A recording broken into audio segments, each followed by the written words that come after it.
ด้านนอกกระสาบแล้วพี่น้องเอ้ยสาบได้ข้างหนึ่งแล้วนี่แมนห้องครัวเนาะพี่น้องเนาะลายฐานก็อยากให้เฮาทายให้เบิ่งกลางเว้นมื้อนี้ก็มาทายให้กลางเว้นพี่น้องเอ้ยครัวเนาะ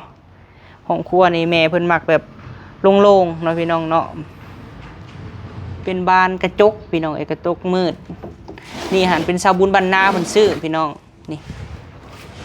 เนาะแหวนมืดพี่น้องจะแม่น3ขั้นโอ้เพิ่นเฮ็ดไม้ผนักแล้วแหละพี่น้องเอ้ยระเบียงเนาะหรือว่าห้าวผนักห้าวพี่น้องเอ้ยในจับขึ้นอันบ่พอมีพี่น้องเอ้ยเพิ่นจะเฮ็ดเป็นหลอกเป็นซอยเพิ่นจะใส่หินครบเนาะพี่น้องเนาะหรือว่าหินบดนี่แหละเบิ่งทางงามพี่น้องเอ้ยเริ่มพัฒนาแล้วหน้าเฮือนซาน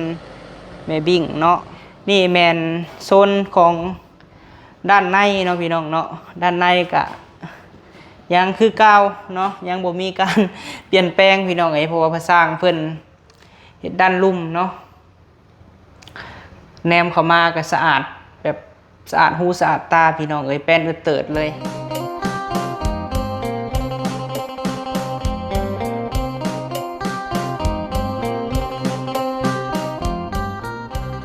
โดยกับทักทายสบายดีสวัสดีพ่อแม่พี่น้องเบิดสุขูสุคนเด้อเนาะพี่น้องเนาะพบพ่อกับบ่าวพามีอีกแล้วพี่น้องเอ้ยเอาพบพ่อกันมื้อนี้เนาะพี่น้องเนาะบ่าวพามีเข้ามาพี่แหละพี่น้องเอ้ยทางเฮือนแม่บิ่งกับพ่อเพชรพี่น้องเอ้ยเข้ามาอัปเดตเวียกงานเฮาคือเก่าเนาะพี่น้องเนาะลายมือแล้วก็บ่ได้ถ่ายออกคลิปให้แม่ป้าพอลุงเบิ้งพี่น้องเอ้ยไล่ทานก็คือสิบ่เห็นบ่พอมีลงคลิปมื้อวานนี้เนาะพี่น้องเนาะช่วงนี้หันไปเก็บไม้พี่น้องเอ้ยมื้อวานนี่กับมื้อนี้แล้วก็มื้อก่อนหันพอดีรวมเบิดพอดีได้10รถไถพี่น้องเอ้ยแต่ว่าแก่มาป้าไว้อยู่เฮือนใหม่พี่แม่น8รถเนาะพี่น้องเนาะแก่มื้อเฮือนแล้ว2รถมันก็สิบ่มีเวลาถ่ายพี่น้องเอ้ยเพราะว่าแดดร้อนแห้งบ่พอมีก็บ่ได้ถ่ายเพราะว่าถ่ายแล้วกล้องตัดพี่น้องเอ้ยเพราะว่าในเดินก็ญาติเวลาเอาพี่น้องเอ้ยน้ำขึ้นก็ให้หิบตักคือเพิ่นว่าแหละเนาะแต่ว่าบ่ได้ถ่ายคลิปช่วงนี้ก็ได้เพราะว่าบ่พอมีตัดไม้เฮ็ดทานพี่น้องเอ้ยจังไดก็ฝากพ่อๆแม่ๆ FC เนาะทุกท่านให้กำลังใจบ่พอมีเด้อพี่น้องเอ้ยฝากกดไลค์กดแชร์เนาะแล้วก็บ่ข้ามโฆษณาพี่น้องเอ้ยแล้วก็ขอบคุณทางแม่กับพ่อหลายๆเด้อพ่อแม่ขอให้พ่อเพชรกับแม่บิ่งเนาะจงมีสุขภาพแข็งแรงอายุมั่นขวัญยืนเป็นหุ่มโพหุ่มไส้ให้ลูกให้หลานตลอดปีตลอดไปเนาะพ่อกับแม่เฮ็ดธุรกิจการงานค้าขายอันใดก็ขอให้ร่ำรวยกว่าเก่าพี่น้องเอ้ยสาธุโดยเอาพี่น้องเอ้ยเนาะตอนนี้เฮาก็สิเข้าไปอัปเดตทางเฮือนชานของแม่บิ่งให้พ่อกับแม่เพิ่นเบิ่งก่อนถือว่าเริ่มคืบหน้าแล้วแหละพี่น้องเนาะเริ่มคืบหน้าเริ่มทราบแล้วพี่น้องเอ้ยโดยปะจึงได้ก็เข้าไปเบิ่งน้ำกันพี่น้องเอ้ยมาเปิดคลิปอยู่ป่าพี่แหละพี่น้องเอ้ยเพราะว่าแดดแหมแจ่มเลยเนาะตะกี้ก็เห็นเฮามานั่งอยู่นี่แหละพี่น้องเอ้ยในห่มสร้างก็สิได้ห่มนี่แหละพี่น้องต่อไปถ้าเพิ่นขายออกมานี่แม่บิ่งเพิ่นก็สิซื้อต่อพี่น้องเนาะซื้อให้กว้างสถานที่เฮือนซานพี่น้องเอ้ยก็มีแต่ว่ามาเบิ่งน้ำสร้างเพิ่นอยู่เนาะบางเทื่อเฮาก็บ่ได้ถ่ายคลิปพี่น้องเอ้ยต้นหยังว่านี่ต้นผักเต้าพี่น้องเอ้ยผักติ้วผักเต้าเนาะกินกับลาบก็ได้เด้นี่หอมพี่น้องรสชาติหอมๆเอาเข้าไปเบิ่งน้ำกันพี่น้องเอ้ยเพราะว่าสร้างเพิ่นมื้อนี้หั่นมีแต่ไปซื้อเกียงกระบะพี่น้องเอ้ย7อัน155,000เนาะทางสร้างเพิ่นให้ไปซื้อเอาถือว่าครั้งนี้ก็ยังบ่ทันทราบพี่น้องเอ้ยทั้งห้องน้ำกับบ่ทันก่อสุดซ้ำเพราะว่าสร้างเพิ่นไปประจำการแน่แล้วก็มาเฮ็ดเวียกแน่พี่น้องเอ้ยญาติเวลามาเฮ็ดเวียกเนาะมื้อนี้เพิ่นไปเฮือนสั่งเล้าพี่น้องเอ้ยห้อง น้ำห้องในอันนี้ก็บ่ทันได้ใช้งานพี่น้องเอ้ยเพราะว่าเครื่องเฮาซื้อมาไว้แล้วมีแต่เพิ่นเฮ็ดและเวลาสั่งเครื่องของเฮาก็จะไปสั่งเพราะว่าเฮาบ่ได้สั่งมาหลายพี่น้องเอ้ยช่วงนี้แต่ก่อนหาสร้างเมาเพิ่นมานอนเนาะบัดนี้หันเพิ่นบ่ได้มานอนแล้วพี่น้องเอ้ยมีแต่ผู้วงกับวันทองเพิ่นก็นอนในเฮือนตุคำโดยนี่เนาะนี่มีแม่นด้านในพี่น้องเอ้ยประตูห้องนอนทางแม่บิ้งพี่น้องเอ้ย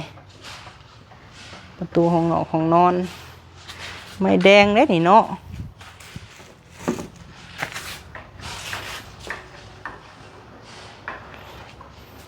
นี่เป็นห้องนอนเพิ่นสาบแล้วพี่น้องเอ้ยสาบห้องนอนฮักก็สาบได้ข้างนอก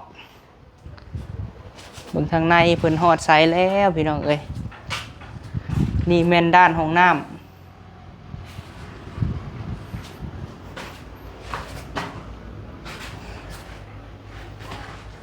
ห้องน้ำก็สาบได้ครึ่งหนึ่งแล้วพี่น้องเอ้ยใกล้สีสำเร็จแล้วเนาะด้านห้องน้ำนี่ชักโครกเฮาก็ซื้อมาเรียบร้อยพี่น้องเอ้ยนี่เนาะอันนี้แม่นเป็นโซนในห้องพี่น้องเอ้ยเพิ่นปูสิมังเรียบร้อยแล้วยังแต่ปูกะโลพี่น้องเอ้ยหลังจากสาบแล้วเนาะ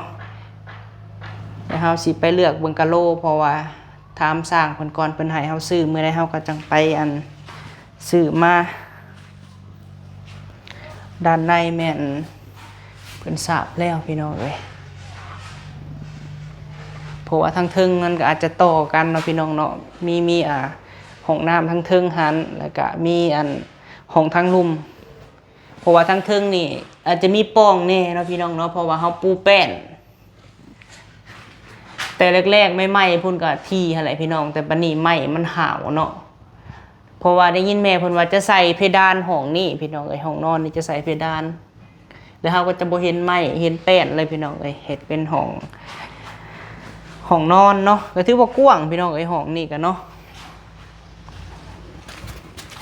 นี่ด้านนอกก็สาบแล้วพี่น้องเอ้ยสาบได้ข้างหนึ่งแล้วเนี่ยเรียกงานเฮานี่แม่นห้องครัวเนาะพี่น้องเนาะหลายท่านก็อยากให้เฮาถ่ายให้เบิ่งกลางเว้นมื้อนี้ก็มาถ่ายให้กลางเว้นพี่น้องเอ้ยนี่แม่นโซนห้องครัวในทางตารางพี่น้องเอ้ยนี่จะเป็นห้องนอนแล้วก็ห้องครัวเนาะห้องครัวนี่แม่เพิ่นมักแบบ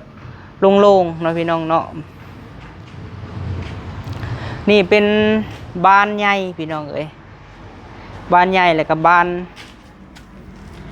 นี่เนาะเป็นบ้านกระจกพี่น้องเอ้ยกระจกมืดนี่หันเป็นชาวบุญบรรณาเพิ่นซื้อพี่น้องนี่เนาะแหวนมืดพี่น้องเอ้ยเบิ่งว่าพอมีนับเพิ่นก่อน2 4 6 8 10นี่ก็แม่นบ่12 14 16เนาะพี่น้องเนาะ16อันนี้น่าจะแม่นประตูห้องน้ำแล้วก็ประตูห้องนอนเนาะ2 4 6 8 9 1 2 3 4 5 6 7 8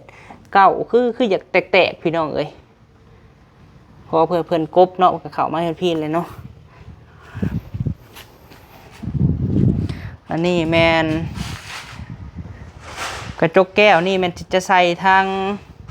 บนนอนเนาะพี่น้องเนาะหรือว่าช่องหน้าต่างนั่นแหละอันนี้ให้แม่นครัวโล่งเลย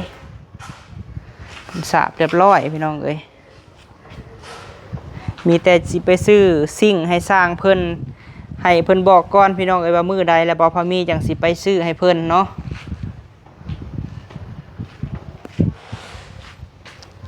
นี่แหละทางลุ่มกะโล่งๆพี่น้องเอ้ยเพราะว่าแม่เพิ่นว่าสิปูไทยเนาะพี่น้องเนาะหรือว่าปูกระเบื้องนั่นแหละเพราะว่าเพิ่นเอิ้นทางเมืองนอกเพิ่นเอิ้นว่าปูไทยไปแหละพี่น้องเนาะ กันว่าจำบ่ผิดแต่เมืองลาวเขาเอิ้นว่าปูกะโลพี่น้องเอ้ยภาษาไทยคือสิแม่นกระเบื้องเนาะ พื้นนี่เขาจะปูเป็นกะโหลเนาะพี่น้องเพราะว่าแม่เพิ่นว่าให้เอาแบบบ่หยาบแห้งเอาพอดีพี่น้องเอ้ยจังเข้ากันกับสไตล์บ้านสวนโดยส่วนมุมนี้เนาะพี่น้องเนาะมุมนี้หันแมนแม่บิ่งเพิ่นจะเฮ็ดให้เฮ็ดบันไดลงมานี่3ขั้นเผื่อเวลาเฮาลงจากเฮือนถึงเฮือนหรือว่าเฮาออกจากห้องก็จะขึ้นเฮือนก็สิบ่ได้ย่างโค้งออกทางนอกพี่น้องเอ้ยโดย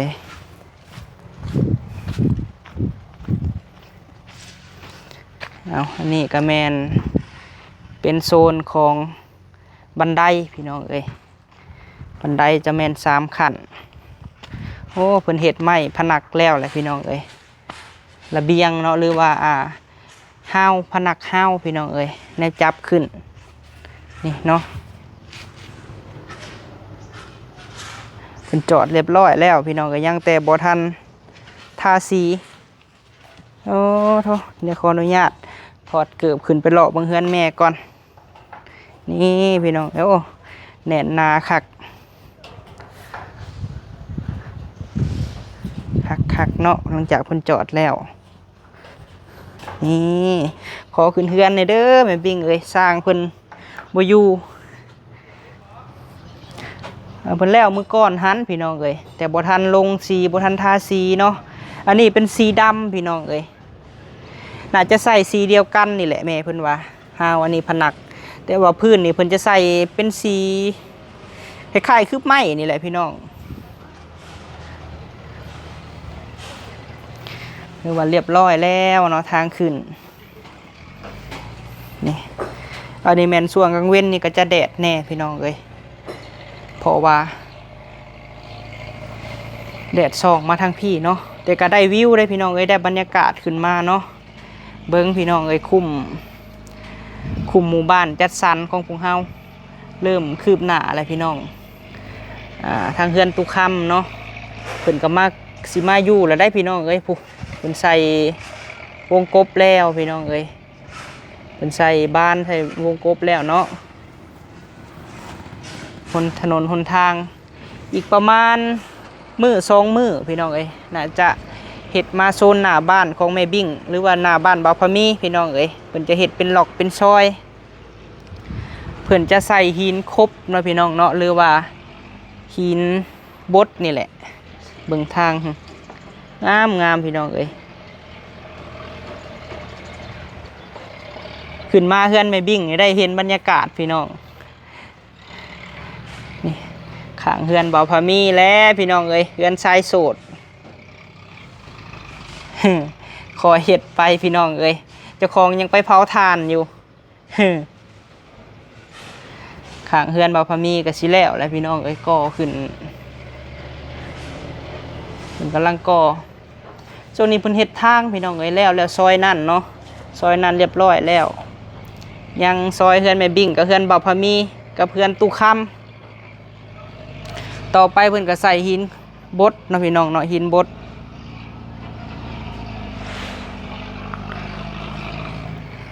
ถ่ายใบเบิ่งบัดเจริญกว่านี้พี่น้องเอ้ยบัดหน้าเนาะคือสิมีการเปลี่ยนแปลง หลายคือว่าได้ยินข่าวว่าตู้ค่ำเพิ่นน้องสาเมียเฒ่าทงพาดุดล่มพี่น้องเอ้ยจักเป็นเอาใดก็บ่ได้พันไปเยี่ยมเพิ่นอยู่เห็นแต่ละตีออกคลิปเดี๋ยวบ่พะมีสิถ่ายให้เบิ่งเนาะตอนที่รถเพิ่นมาคดทางพี่น้องสาเหตุที่ล่มก็แบบซี่แหละเพราะว่าดินเพิ่นคูนใหม่พี่น้องเอ้ยแล้วเพิ่นจะโลเนาะเพิ่นจะเกตแล้วเพิ่นจะโลนะเดี๋ยวเบิ่งเนาะถ้าเพิ่นมาก่อน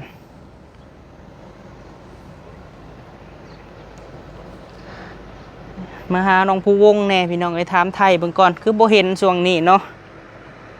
นี่สาเหตุที่น้องสาพาเมตุคำล่มพี่น้องเอ้ยนี่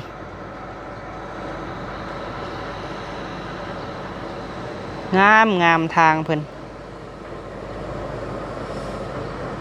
เริ่มพัฒนาแล้วหน้าเฮือนซานแม่บิ่งเนาะเริ่มสิได้ทางอันหินบดแหละพี่น้องเอ้ยแม่เพิ่นก็อยากเบิ่งหลายมื้อแล้วอยากเบิ่งกับลูกชายก็ยังไปเก็บพื้นพี่น้องเอ้ย เอาเข้าไปในก่อนนี่แมนโซนของด้านในเนาะพี่น้องเนาะด้านในก็ยังคือเก่าเนาะยังบ่มีการเปลี่ยนแปลงพี่น้องเพราะว่าพระสร้างเพิ่นเฮ็ดด้านลุ่มเนาะแนมเข้ามาก็สะอาดแบบสะอาดหูสะอาดตาพี่น้องแป้นเติดเลยเพราะว่าเป็นสีที่สว่าง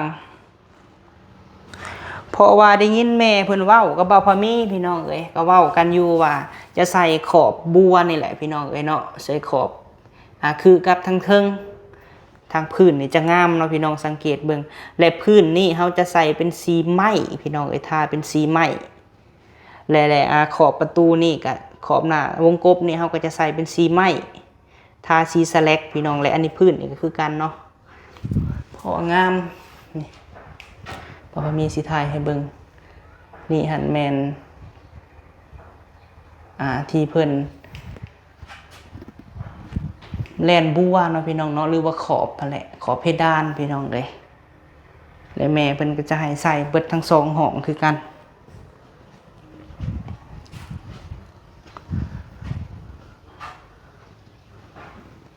แต่บ่ฮู้ว่าทางนอกนี่แม่เพิ่นจะให้ใส่หรือบ่เนาะพี่น้องนี่ถ้าว่าแม่เบิ่งคลิปลูกก็บอกลูกในเด้อเนาะแม่บิ่งเนาะทางนี้ถ้าเพิ่นเอาบ่ใส่เฮาก็บ่ใส่พี่น้องนี่เนาะห้องที่2ก็แบบสะอาดพี่น้องสไตล์แบบบ้านไม้เนาะสไตล์บ้านสวนมาห้องน้ำนี่เพิ่นยังบ่ทันแต่ต้องยังเลยพี่น้องก็ยังคือเก่าเนาะเพราะว่าสร้างเพิ่นเฮ็ดเวียกทั้งลุ่มนี่ในบรรยากาศทั้งเทิงพี่น้องทั้งเทิงก็ถือว่าเพดานก็ถือว่าแล้วพี่น้องมีแต่เป็นเวียกของสร้างไฟเพิ่นแลนไฟเนาะก็ยังแต่เขาแวนนี่แหละพี่น้องตัวเข่าแวนนี่อาจจะเป็นของสร้างอีกคนที่เนาะพี่น้องเนาะที่เพิ่นเข่าแวนนี่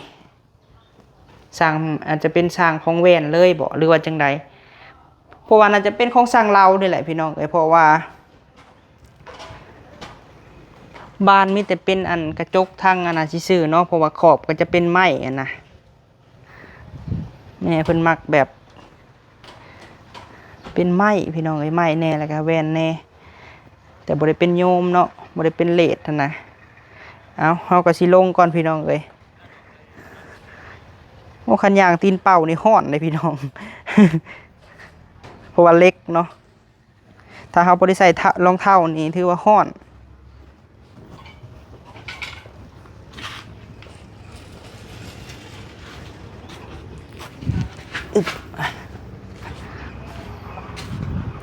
ห้องครัวนี่ซ้ำซีใส่พี่น้องเพราะว่าห้องครัวโล่งคักนี่ก็แม่นบนเฮากวาดอาหารนี่ออกเนาะจากเฮือนครัวเป็นประตูเล็กพี่น้องอ้าวเย็นจ้อยสุมนี้ไปใส่เด้เนาะคือมิดจิลีแท้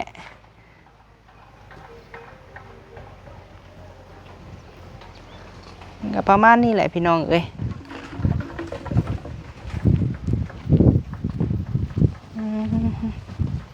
มิดจิลีแท้นี่รักมักบวบมันอื้อน้อยเป็นตุ้ค่ำก่อน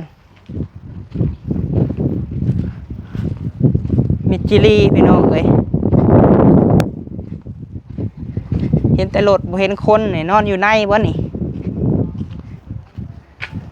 น้องผู้วงสาวลาวนี่ตู้เพิ่นกับบ่ได้อยู่พี่น้องสิมาขอเบี้ยบังหุงเพิ่นไปปลูกก่อนงามอีหลีเบี้ยบังหุงเป็นตู้ค่ำเจ้าของก็เจ็บเลยพี่น้องล่มเพิ่นก็ได้เมียน้องธงพารถล่มบ่ทันไปส่องเบิ่งเพิ่นซ้ำจักเป็นแนวใดชวนมามือก่อนหันมาเก็บไม้เพิ่นมาบ่ได้ว่าเจ็บหน้าเอิกเพิ่นว่าเนาะ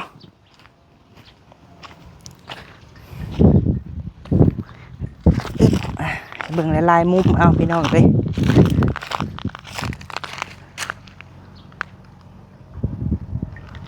มีมุมด้านข้างเพราะว่าเขาจะให้เห็นหลายๆมุมเนาะจังเห็นแบบเป็นสัดส่วนพี่น้องเอ้ยด้านข้างแม่บิ่งถามอยู่ว่าลูกเอ้ยว่าข้างเฮือนเพิ่นบ่ได้ออกมาบ่เพิ่นว่าดินข้างเฮือนน่ะเพิ่นก็บ่เห็นเจ้าของเพิ่นว่าแต่เพิ่นก็มาจูดไว้อยู่พี่น้องเอ้ยมาจูดขี้เหงื่อเนาะทางก็จะสุดขานั่นแหละพี่น้องเอ้ยถ้าเพิ่นคูนถ้าเพิ่นเอาดินมาถมเลยใส่หินโคกหินบดนี่เป็นด้านหน้า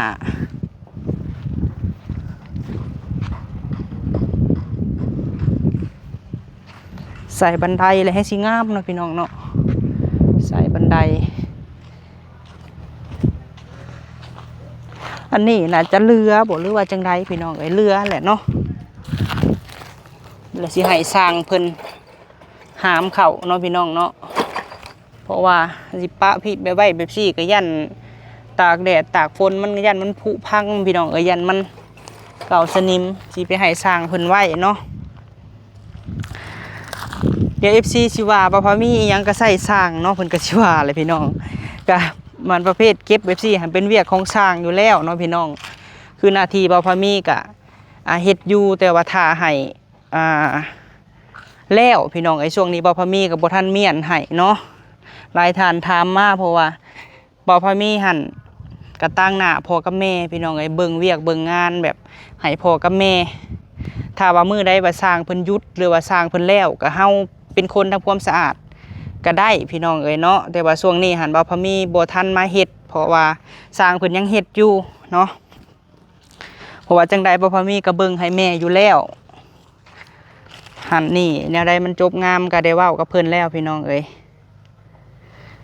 เรียงเฮ็ดทานเฮ็ดนี่คือน้องผู้วงเพิ่นอยู่เพิ่นเฮ็ดถ่ายคลิปกะ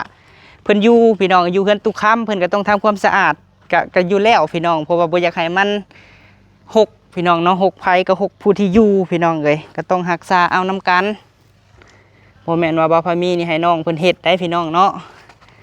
โดยภัยอยู่กับผู้นั่นทำความสะอาดสะก้อนพี่น้องเอ้ยถ้าว่าแล้วอีหยังเขาก็สีทำความสะอาดดอกเนาะว่าน้องเพิ่นอยู่เพิ่นกับบ่ได้เฮ็ดอีหยังพี่น้องเอ้ยกับเผ็ดไปเนาะแต่ละมื้อโดย